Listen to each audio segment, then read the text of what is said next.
ஈரோடு கிழக்கு சட்டமன்ற தொகுதி இடைத்தேர்தலில் 11 மணி நிலவரப்படி 26% வாக்குப்பதிவு நடைபெற்று வருகிறது. ஈரோடு கிழக்கு சட்டமன்ற தொகுதி இடைத்தேர்தல் வாக்குப்பதிவு தற்போது விறுவிறுப்பாக நடைபெற்று வருகிறது. இது பற்றிய கூடுதல் விவரங்களை ஈரோடு செய்தியாளர் பழனிசாமியிடம் கேட்டு பெறலாம். பழனிசாமி, கிட்டத்தட்ட 26% வாக்குப்பதிவு 11 மணி நிலவரப்படி நடைபெற்றிருக்கிறது. அங்க இருக்கக்கூடிய கள நிலவரத்தை பதிவு பண்ணலாம். வணக்கங்க அசோக். ஈரோடு கிழக்கு தொகுதி இடைத்தேர்தல் பொறுத்த மட்டும் 237 வாக்குச்சாவடிகள்ல காலையில 7 மணியிலிருந்து 9 மணி வரையில 11% வாக்கு தான் பதிவாயிருந்தது.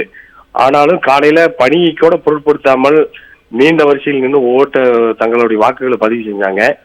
ஆனால் 9 மணியிலிருந்து 11 மணி வரையிலும் 2 மணி நேரத்துல 11% கூடுதலா ஒரு 15% வாக்கு பதிவாகி இப்போ 11 மணி நிலவரப்படி 26% வாக்கு பதிவாகி இருக்குது. இது நல்ல ரிசல்ட் தானுங்க.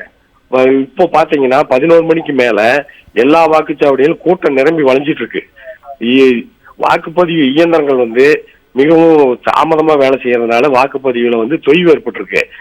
அக்ரஹாரத்தில் இருக்கக்கூடிய 3வது நம்பர் வாக்குச்சாவடியில அரை மணி நேரமாக வாக்குப்பதிவு இயந்திரம் வேலை செய்யல.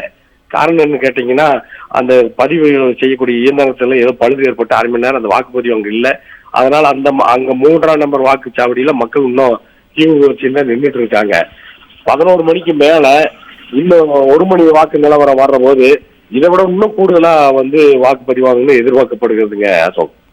கூடுதல் விவரங்களுக்கு நன்றி பழனிசாமி.